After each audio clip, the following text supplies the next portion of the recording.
Okay, so I hope you see the first page, so to speak, of the PowerPoint presentation. So this is the father, Eliel Saarinen, who was born in 1873. By comparison, Le Corbusier was born in 1887. So, you know, Le Corbusier was 14 years younger than Saarinen. You could say, well, you know, why do you compare Saarinen with Le Corbusier? Well, the truth is, in terms of significance in the field of architecture, I don't think it's such a long distance between them in terms of, you know, preeminence or, you know, some kind of a hierarchy. Saarinen was a very accomplished architect, and you will see very soon that there are all the reasons to know about him. So he was born in Finland, and this is the man. I think he was a very intense and serious, and maybe even, I didn't see any picture with him smiling. Very, very intense man, and very scrupulous, immersed in the traditions of his country. And we are talking about Finland, a country where myth and mythology are still important, and which gave to the world, as you know, great architects. If we only think about Alvar Aalto, among others, of course. But Saarinen was one of the best. And he immigrated later in the States, and that's where his son, Eero Saarinen, was born. And he was born exactly on the birthday of his father. So it's a kind of a unique situation where two great architects, father and son, were born on the same day, August 20th. There are other, you know, fathers and sons, both architects in the history of architecture, but I don't know of any other case where the son is at least the equal of the father. And that is the case of Eero Saarinen in relation to his father, Eliel Saarinen. So they even worked together on several projects that were built, and we are going to see them. Here they are. On the left is Eero Saarinen, the son of the man in the middle, who is Eliel Saarinen. And I think here they are at Cranbrook Academy.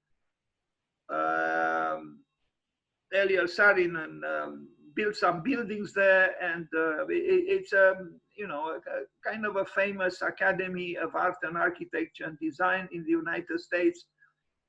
Daniel Lipskind was the director of the School of Architecture there for a few years when he started his, you know, after he graduated.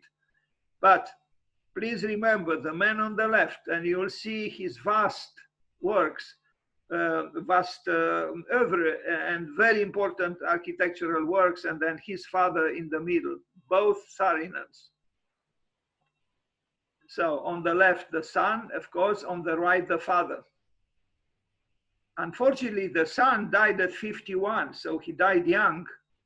His father lived longer, but for some reason, the seriousness of Eliel Saarinen worries me a little bit.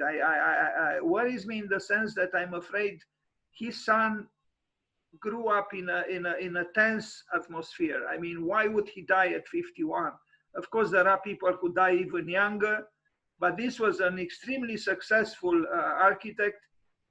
He had everything, you know, success, accomplished architectural works. He was highly respected, and he died at 51. Very, very sad. Here is the father with the son. And I have a feeling Eliel Saarinen, I mean, I could be wrong, and I am not really in a position to emit opinions about this. I have a feeling his father, I mean, Eero Saarinen's father, meaning Eliel Saarinen, was a very strict man. He looks like a strict man, but I could be wrong. Sometimes appearances are misleading. Some drawings by the father, by the senior, by Eliel Saarinen, and he was still immersed in history. You know, he made the transition from the past to the future, if we call the future modernity, as opposed to his son, who is, totally a modern architect. Both excellent architects. Now we see the Finnish pavilion at the Exposition Universelle, which was designed with 2 other people. I hope I have a picture here with it, because sometimes I couldn't find the pictures. I took the work chronologically from Wikipedia, but sometimes I had a hard time to find pictures. Yeah, here it is. The only picture I think I have is not very clear, and you can tell the building is a little bit, nationalistic. There is a trace of nationalism in his architecture, and this is both a problem and the quality. And I think the question of nationalism and architecture is an interesting one, particularly today when we live in a so-called global society. Maybe, I don't know, this is a delicate subject. To what extent nationalism is still possible without becoming problematic in architecture? Maybe we can dedicate a day to talk just about this subject. Now, this is a work from 1902. It's a remodeling of an existing house, and it's done quite well. Sorry about the picture. I think some of the works are also shown on the PowerPoint presentation with the works of his son. So maybe here and there are a few overlappings, although I try to avoid them.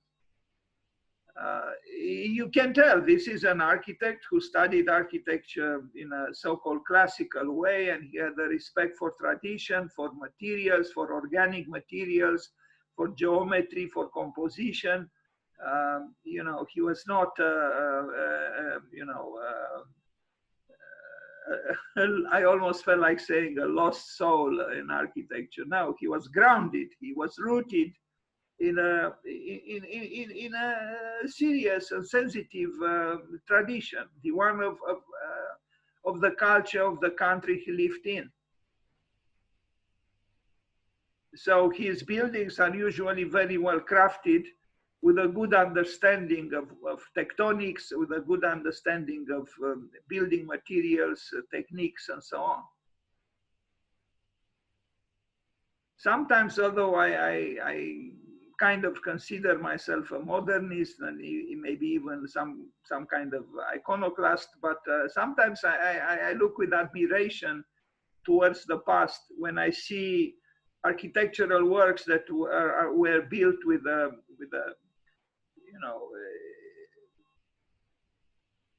a seriousness which I'm afraid today we do not have so often, unless we talk about very high-tech buildings where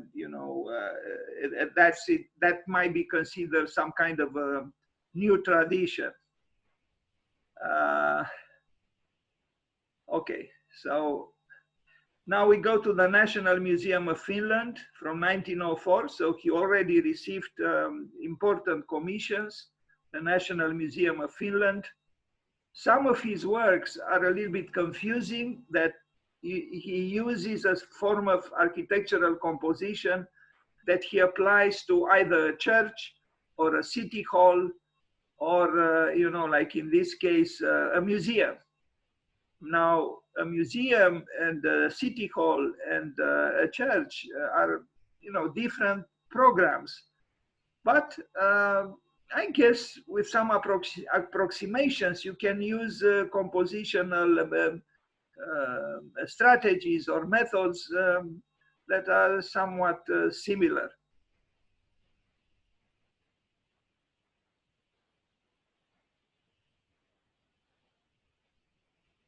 You'll see that later in his life, when he built in the United States, he became maybe under the influence of his son to an extent. I don't know. Sometimes this could happen, where the son takes his revenge, so to speak, and fathers the father, culturally or in terms of, profession.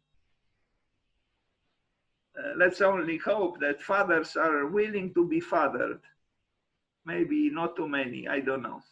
Anyway, this is it's not a bad building. I mean, it's, you know, as a modern Gothicism, if I could call it so, I think it's convincing. And it's not like in England, you know, they also got inspiration from the Middle Ages, but here is a different country. You can tell it's somewhere in the north. It's colder climate and with a different mythology. Inside, you know, at the beginning of the 20th century or fin du siècle, with the exception of the reception desk, of course, the drawing is done as it was done in the Beaux-Arts tradition. So he was not a revolutionary, you know. He was rather respecting a certain evolution of architecture in time. But I still think he's very convincing, and it's enough to look just at this picture to see that this is a serious building. And I use the word serious not in the sense of being morose, but in the sense of being, you know, you can trust. You can trust this architect, and you can trust his architecture, his buildings.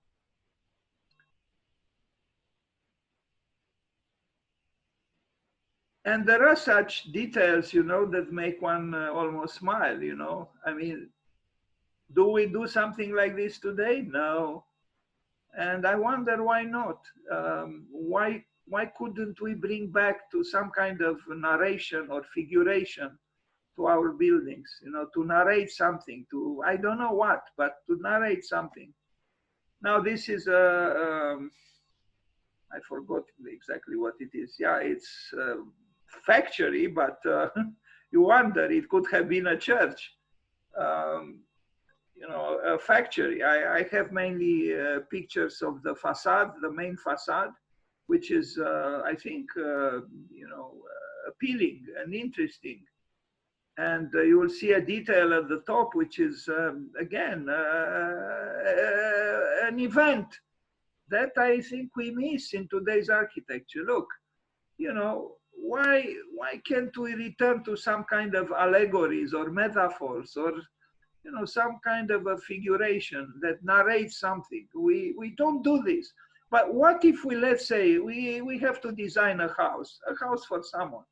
And we, in dialogues with the client, we find out certain things about his biography, you know, or her biography, you know, and then try to express something, you know, of that biography in the building, either in an abstract way or in a figurative way. In other words, to give identity to the building, not our identity, but the identity of the inhabitant. Because that's a big problem in modernism, you know. Falling Water says absolutely nothing about the Kaufmann family, nothing. Villa Savoie says nothing about the Savoie family. It only says that it was built by Le Corbusier and the other one built by Frank Lloyd Wright, and through obliquely that, yes, you know, Mr. Kaufmann commissioned Frank Lloyd Wright. And Ms. Savoie, because I think there was a Ms., she commissioned Le Corbusier. But I think more can be done in order to make the building tell something, you know, in a complex way about the identity of the one who was, or is, or will be the inhabitant. Anyway, so yeah, a factory, why not? You know, of course, you know, very few factories looked like this or look like this or will look like this, but why not? If work is noble and has almost a sacred side to it, although, you know, maybe I'm talking nonsense now because most people hate their work, you know, because it's most of the time is devoid of pleasure, that's the problem. In other words, it's not creative. But if the work is combined with pleasure, meaning it's creative, then it obtains almost a sacred, dimension. And then why not make a factory look like a, like a church or like a temple, the temple of work? I don't know about this name, Pagariba. I don't know. It's probably something. I mean, this is obviously contemporary signage there. Anyway, but the building is, I think, interesting. And especially this detail attracts my attention because, you cannot be indifferent to a building that has something like this bas relief that, communicates something. I don't know what that something is, but it still intrigues me. Now, this is a famous building by Saarinen, and you cannot miss it if you go to Helsinki. That's the Helsinki Central Railway Station, and he built it in 1909 or around that time. It's a very impressive building, and it stands the test of time. It's not a building that you can say, well, its time is gone. No. And it has, even here, incorporated artwork, sculptures that, I don't know, I miss something like this. I keep saying it. Maybe it's my nostalgic side, but I mean, compare the building on the left with the building on the right. Let's confess, the one on the right is richer. And is richer exactly because it also narrates something.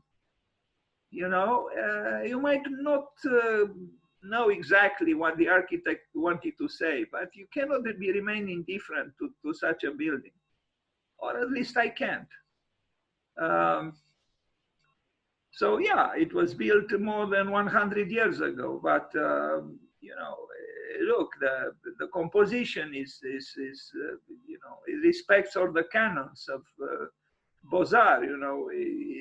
You have this equilibrium, this balance between opening and opaqueness, and between curved and rectangularity, and the tower, horizontal and the vertical. And so there is a composition.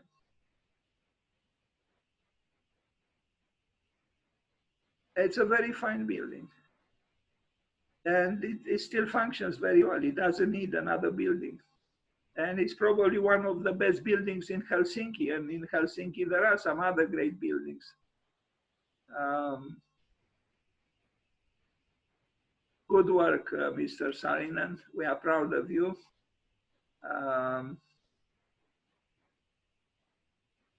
Here, the interior, I don't know if, somehow I'm thinking of Grand Central in New York when I see this space. It's, an impressive interior as well. And yes, a railway station has also a symbolism, because it's the place where, through which one enters a city and from which one leaves a city.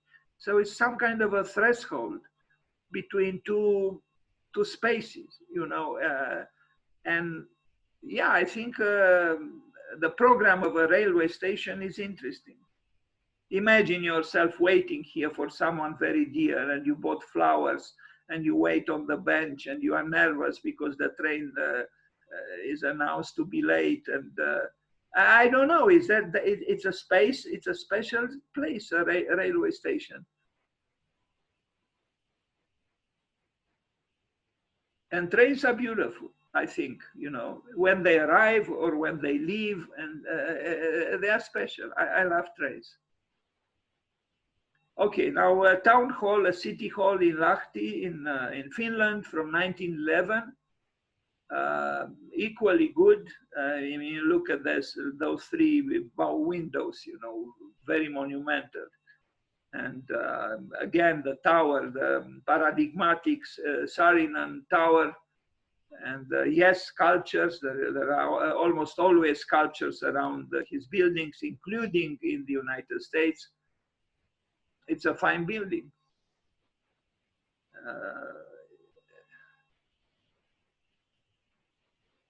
And it's not traditionalist. You know, there are here inventions in the way he combines those windows and then with the huge monumental bow windows above them, which are vertically expressed with power. It's interesting. And, you know, the inside, yeah, it's a little more conventional, but it's still very well crafted.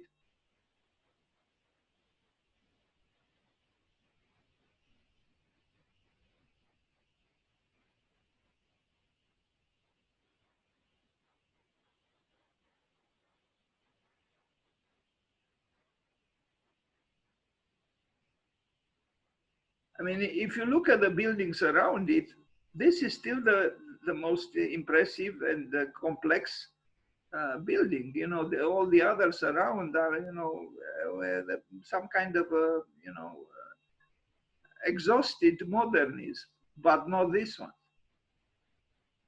And ornaments are also present. You might not agree with them with this particular kind of ornament. I could understand, but they are important too. Now, a former credit bank headquarters, later it was called Saarinen's house in Estonia this time. Also, I only have this picture, unfortunately, of it. But it's again, it's serious architecture here. Maybe a little bit too serious in the sense that it's not, you know, chic enough. Is a very serious building. Maybe a little too serious, as I just said. Now another railway station, smaller, in Viborg. There, Aalto has the famous library, if I'm not mistaken, although I always saw the spelling with VI, not VY, but I think it's the same city. And yes, there is a famous library by Alvar Aalto, the Viborg library. It's a small version of the building in Helsinki. You know, after we saw that one, maybe we are not impressed by this one. Yes, that time there were, you know, carriages with horses, you know, bringing people to. There is a car also there, but anyway, the building is, you know, in this postcard or whatever it is, it looks impressive, even if it's a smaller version of the one in Helsinki. Now another city hall. You know by now the Saarinen building. It's not so difficult to identify it. You know, you can tell it's solid, it's rigid, it's heavy, it's brick. There is a tower, and then there are the offices and you know, an arched entrance or two.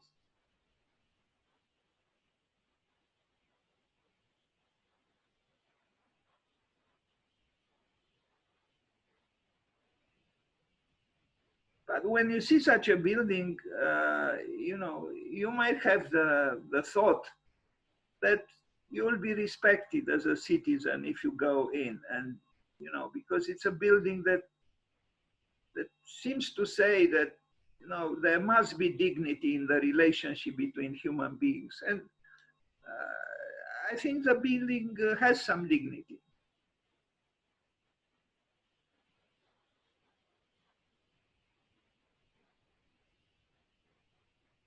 You can see the snow at the bottom of the windows.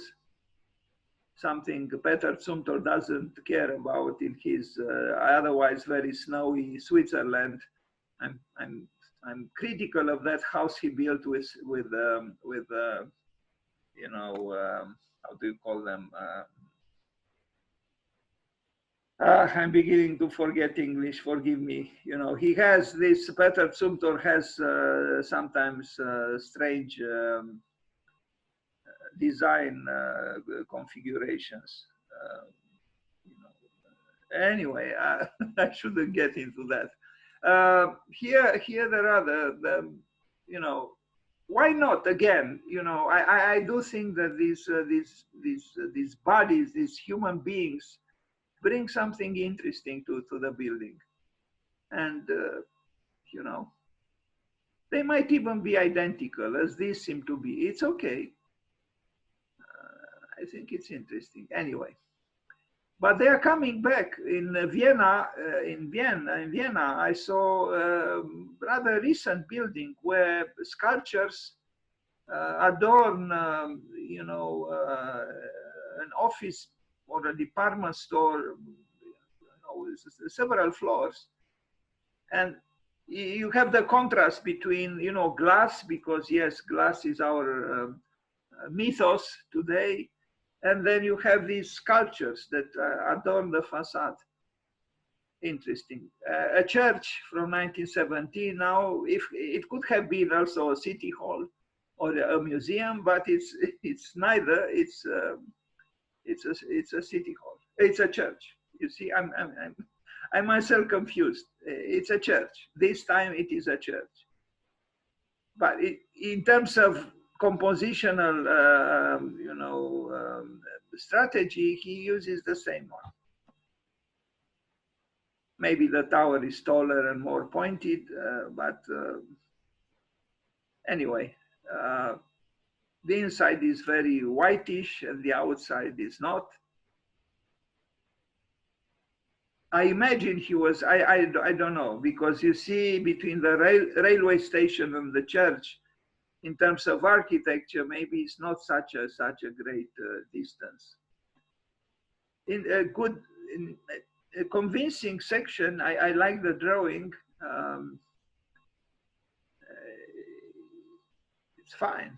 And the interior seems to me, just like in the case of Andrea Palladio, the interiors are very unadorned and whitish.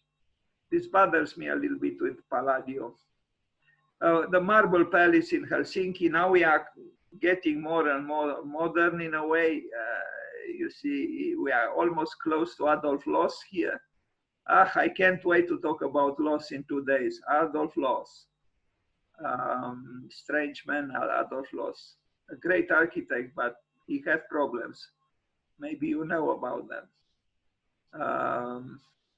If not, we'll talk about them 2 days from now.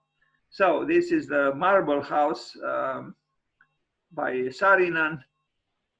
And there, one of these columns is almost the Chicago Tribune project by Adolf Loos, except that in that project, the column was supporting nothing but the sky itself.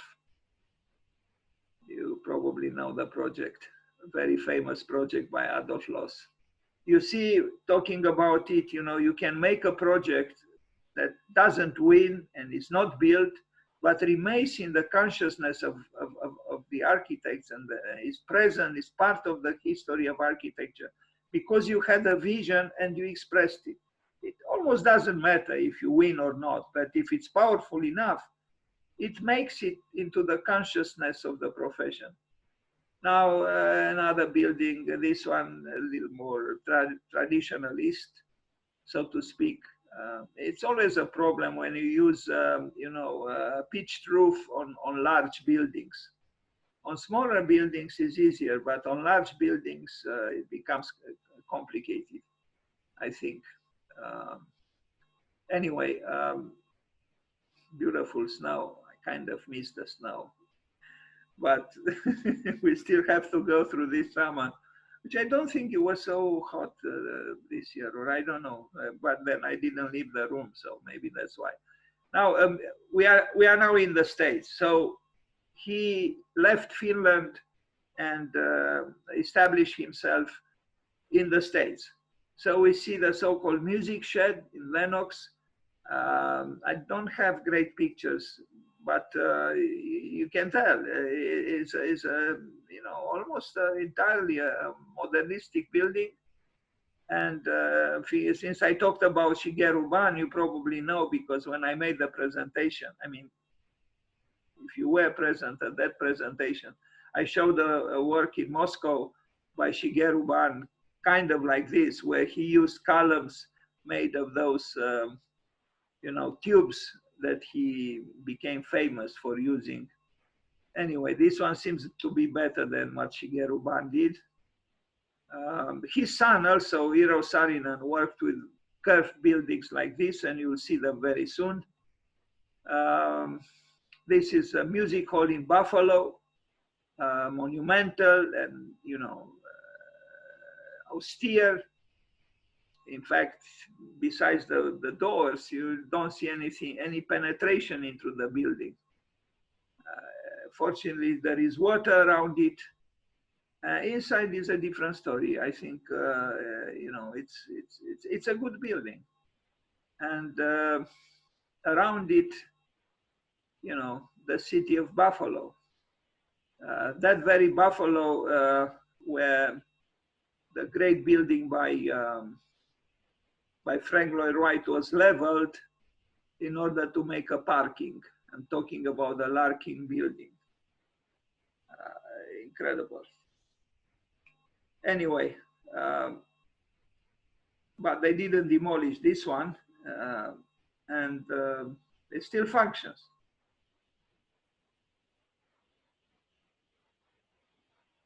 The water always helps. Without the water, you wouldn't have the reflection, and without the reflection, the building would be half as good. Anyway, Crow Island School in Winnetka. Strangely, I lived very close to Winnetka. I even went once with a bicycle there, but I didn't know at that time that there is a school built by Saarinen and his son. They both worked on this building. It's a school. So Saarinen and Saarinen, or Saarinen and son, they both work. It's not, maybe because it's so flat, I didn't see it. I don't know. This is the plan, kind of a functionalist building.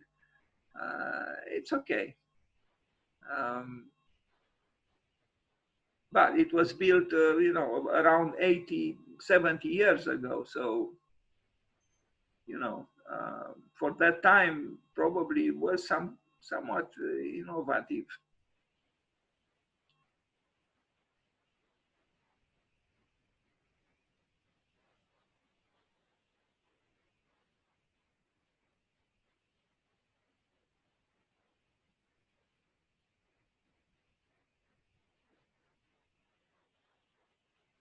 It's interesting because it has glass, but it is divided or subdivided in smaller segments. So there is modernism here because of the large amount of glass, but there is also some kind of a reference to a certain tradition where the glass didn't have large surfaces, so it was divided into smaller segments. So, it's a moderate building, so to speak. It's modern, but not totally modern or modernistic.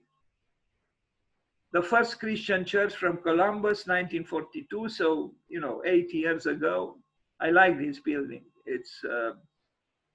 I think it's very well done, and you see he evolved into a more not only, yes, in the language, the architectural language is more abstracted and more so-called modern, but the paradigm remains kind of the same with what he used to do. You have a tower, and then you have, I almost said the cave. Well, yes, in a way, all architecture is about the tower and the cave. Well, the cave being the church itself, and but being that it is so simplified, it has an additional force, and it goes well with a sculpture by Henri Moore. I think it's a good building, and you'll see also inside, very simple, but not simplistic. And there are interesting accessories here, if I can call them so. Are they lamps? I imagine, strange design in a way. They would be innovative even for our age. I think it's a good building. In a city which has a lot of misery. I know Columbus because I worked once for, several miles there, and what I saw, I couldn't even describe in terms of, you know, uh, moderation. A lot of poverty and misery and broken windows and just cars running and running, seeing no one on the streets or on the sidewalks, no one except rarely, someone totally drunk or totally drugged. A detail. Now, the Cranbrook educational community here, unfortunately, in my rush to finish this presentation, I couldn't find, I was looking for other pictures which I had on the previous PowerPoint presentation, which I lost. The typical Saarinen, but there is this newer part which, and I couldn't find, I have to develop this presentation. So please be kind next year. Do not make plans for the 20th of August. Please write on your calendar, presentation on Saarinen in 2021 on August 20th. And I promise by then I will amplify this section of the presentation. These are sculptures by a famous Swedish, I shouldn't say famous, although he was famous, but unfortunately, I forgot his name. A very important Swedish sculptor who collaborated with Saarinen, and he invited him here. And you see the power of the sculptures. And the building can be very abstracted and simple, and with the presence of the sculptures, and not to speak about also the water, everything becomes more humanized, humanizing the humans. I think it's nice. Anyway, unfortunately, as I said, I should have had more pictures with that, the Cranbrook. I don't know what happened. I couldn't find them. Now an art center, also in the States. Here on the right, you have a building by Richard Meyer. You don't see it very well. And this one on the left doesn't seem very impressive or architecture at all. But it's a misleading picture. You see, the building is more complex than what you saw in the previous one. But maybe not too complex, I don't know. Anyway, it was built by the two Saarinens. And now another great church from 1949 from Minneapolis in Minnesota, the Christ Church Lutheran,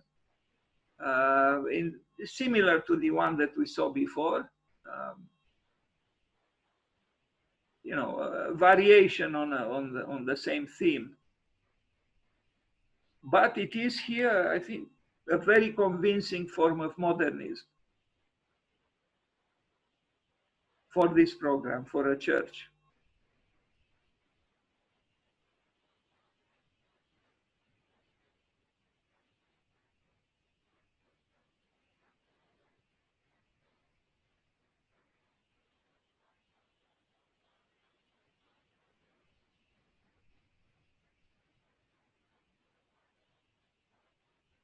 You see, it's not just the building of the church itself. There are other, maybe it's a school or some housing units.